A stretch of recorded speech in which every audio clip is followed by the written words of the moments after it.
Two dead, two wounded in shooting at Kentucky homeless shelter. A suspect, Kenneth Gibbs, was taken into custody Thursday night. Police said Gibbs had stayed at the shelter, the Harbor House Christian Center, before.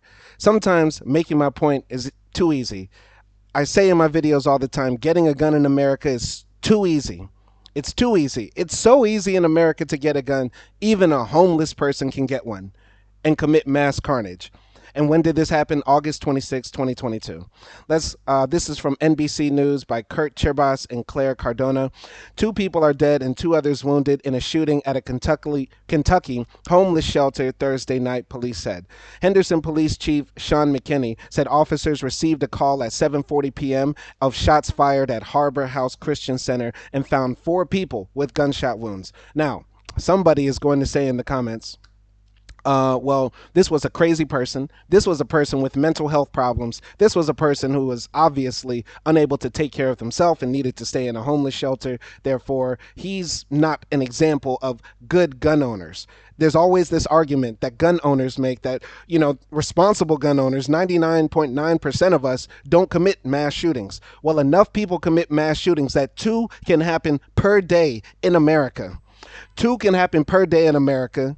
And where are the good guys with guns? Where are the responsible gun owners? Where are the people who are supposed to be there to stop the carnage from happening? This happens way too often in America for us to now accept this as normal. It is not normal. This does not happen in other countries that we should be better than or even similar to. This does not happen in Canada, in Germany, in Japan, in France, in Turkey, in Russia.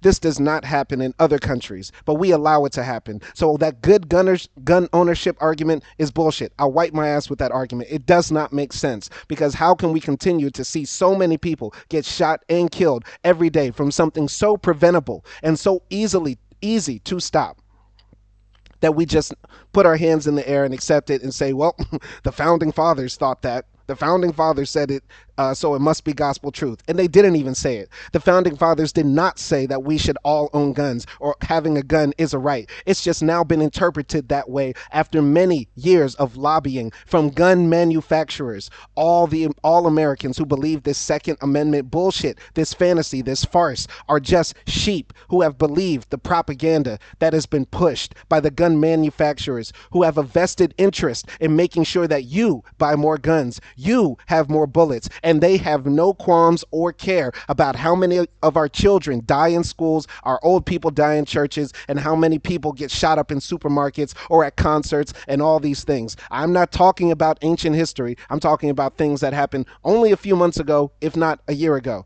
And every day, 4 or more people are shot in America. When will it stop? When will it stop? Wake up. I'll continue reading. The department later confirmed that 2 of the people shot had died from their injuries. Sergeant Lucas Oliver said the surviving victims were believed to be in stable condition as of early Friday morning. Once again, there's no such thing as non-life-threatening injuries. There are always life-changing injuries. When somebody is shot, that is a traumatic event that stays with them forever. You don't know if this person will be paralyzed, if they'll succumb to their injuries and die, if they'll need permanent psychological help or permanent physiological therapy for the rest of their lives. So we need to stop minimizing and trivializing people who are shot in mass shootings, but they don't die. It's a shame that these sort of stories do not get more coverage. It's a shame that we can hear about so many murders, homicides, accidental shootings, purposeful shootings that are mass shootings, and these are not on the front page. It's an embarrassment. It's a shame to our country. It's a shame to our conscience. It's a shame for humanity that so many people can get hurt every day from something so preventable, and people think, it's okay. This is normal. Or they can pull out all of the right-wing talking points and excuses and stuff that they've been told all their lives. That's absolute bullshit, because this can happen to you. Mass shootings can happen anywhere, everywhere. I've covered them all across the country, and the only place I haven't heard from yet is maybe Hawaii or Alaska, and I'm pretty sure I did a video on Alaska. I've done so many of these mass shootings, I feel like I've covered all 50 states, but I'll continue. A suspect, Kenneth Gibbs, was taken into custody shortly after the shooting, McKinney said earlier. McKinney said police were able to identify Gibbs, who had stayed at the shelter before, as a suspect with the help of witnesses. Um, at 9:47 p.m., officers patrolling the area spotted Gibbs' vehicle at the Hayes boat ramp less than 3 miles from the shelter, McKinney said.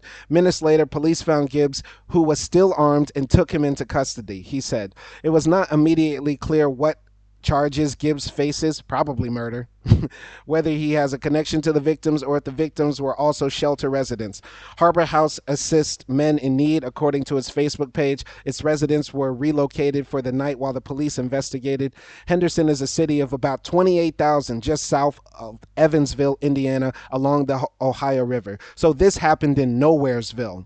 Nowheresville. No disrespect to Indiana, minus the fact that the Ku Klux Klan comes from Indiana. But no disrespect to Indiana, but this goes to show mass shootings can happen anywhere, at any place. And it's so easy to get a gun. A guy, presumably, I don't know, maybe this was a hate crime because we know a lot of the white supremacist terrorists have a thing against homeless people. They beat up homeless people in Florida and killed homeless people as a part of their white supremacist initiation. I know I'm not grasping for straws. This is a true story. Look it up. But who knows if this was a homeless guy with a grudge, or if this was a terrorist attack, or if this was somebody who just was off their meds or crazy. But the point is, it's too easy to get a gun, and anybody can be a victim. Homeless people, the people who are the least of society, the people who are at the very bottom, the people who probably serve no danger to the community, and they're just looking to get back on their feet or to get help for whatever issue they have, they can even be targets.